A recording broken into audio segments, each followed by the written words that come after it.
Start. सभापति महोदय, कृषि में अनुसंधान के लिए बड़े बड़े अनुसंधान केंद्र कार्य कर रहे हैं, लेकिन क्या कभी किसी डायरेक्टर ने जाकर देखा है कि कृषि अनुसंधान केंद्र के वैज्ञानिक वाकई अनुसंधान कर रहे हैं या किसी किसान के घर जाकर भैंस का दूध पीकर दिन बिताकर शाम को घर चले जाते हैं। सूखे पर सरकार का कोई वश नहीं है, यह मैं मानती हूँ। इसके लिए सरकार जिम्मेदार नहीं है, यह भी मैं समझ सकती हूँ, लेकिन इसके अलावा किसान को पानी, बिजली, बीज, खाद एवं अन्य अनेक प्रकार की सुविधाएं देना सरकार का दायित्व बन जाता है।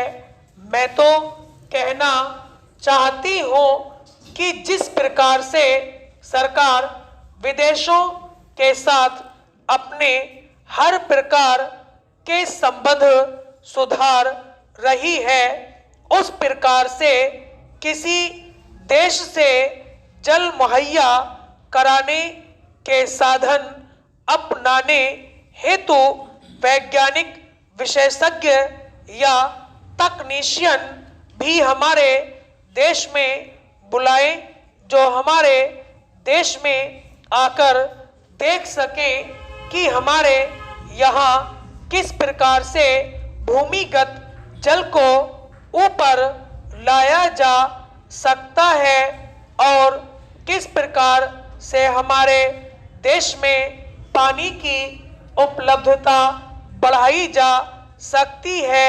आज इतने साल बीतने के बाद भी ऐसी कोई व्यवस्था नहीं हुई है और राजस्थान में ऐसी स्थिति बनी हुई है कि वहाँ हर साल अकाल पड़ता है और उस अकाल में कितने व्यक्ति और जानवर मरते हैं, उसका कोई हिसाब किताब नहीं है। इस साल जनसंख्या की गणना की जा रही है। मैं समझती हूँ कि अगर यह गणना पिछले साल से कम निकले तो उसमें कोई ताज्जुब की बात नहीं है। इसी के साथ मैं यह भी कहना चाहती हूँ कि आपने किसानों के ऊपर पाबंदी लगाई हुई है कि किसी जानवर को गोली से मत मारो, क्योंकि यह पर्यावरण को गंदा करता है। मैं मानती हूँ कि देश के लिए पर्यावरण बहुत आवश्यक है, लेकिन यह भी देखना चाहिए कि यहाँ ऐसे कुछ जानवर पैदा हो गए हैं जो किसानों की फसलों को खराब करते हैं। मेरा कहना है कि वहाँ नीलगायों की संख्या बढ़ती जा रही है, वह 1 गुना से 10 गुना हो जाती है। वे नीलगाय हर किसान की फसल को नष्ट कर देती हैं, लेकिन किसान बेचारा हाथ बांधकर बैठा है, क्योंकि सरकार के आदेश हैं कि आप उनको मार नहीं सकते। वे अगर आपकी फसल को खा रही हैं तो खा जाएं, उजाड़ रही हैं तो उजाड़ दें, लेकिन आप उनको मार नहीं सकते। यहाँ पर महोदया जी नहीं है सभापति महोदय। मैं चाहूंगी कि वे अगर थोड़ा सा ध्यान इस तरफ दें तो अच्छा होगा। वे जानवरों की रक्षा कर रही हैं, उसके लिए मैं उनकी तारीफ करती हूँ और मैं उनकी इज्जत भी करती हूँ, लेकिन मैं यह भी उम्मीद करती हूँ कि वे जानवरों से पहले इंसानों की रक्षा करें। इन गरीब किसानों की रक्षा करें तो बहुत अच्छा होगा। यदि इन नीलगायों को, जिनको रोजड़ी भी कहते हैं, को मारने का प्रावधान सरकार कर दे तो किसानों को इससे बहुत राहत मिलेगी। महाराष्ट्र सरकार ने सबसे पहला कदम इन नीलगायों को मारने के लिए उठाया है। मैं चाहूंगी कि देश के अन्य राज्यों में भी इस बात को लागू किया जाए।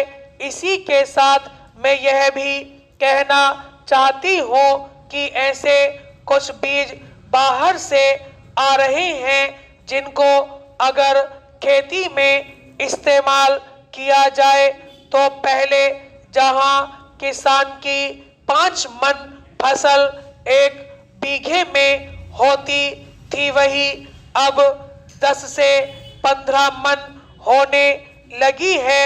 उनको यह देखकर लालच होने लगा है और सरकार ने भी उनको यह बीज देना शुरू कर दिया है। कृषि मंत्री जी से मैं कहना चाहूंगी कि यह वही हाल होगा जिस तरह से अंग्रेजों ने हमको मुफ्त में चाय पिलाकर आज उसका आदी कर दिया है। कोई भी हिंदुस्तानी, चाहे वह गांव में रहता हो, पहले जब हम वहां जाते थे तो वह दूध के लिए पूछते थे, लेकिन आज वे कहते हैं कि चाय का कप चाहिए। हम चाय के इसलिए इतने आदी हो गए हैं क्योंकि वह पहले हमें मुफ्त में मिलती थी। आज वही हाल किसानों का है। उनको इस किस्म के बीज कम पैसे में दिए जा रहे हैं जिससे उनकी फसल 5 मन के बदले 15 मन हो रही है। इसलिए इन बातों पर हमें ध्यान देना है कि जो बीज हम खेती में प्रयोग करके ज्यादा पैदावार कर रहे हैं वह कल हमारे लिए काम नहीं आ सकते। यह बहुत ही गंभीर मामला है। अगले साल जब हमें खेती के लिए उन बीजों की जरूरत होगी तब वे बीज हमें नहीं मिलेंगे। इसके लिए हमें विदेशों पर निर्भर रहना पड़ेगा।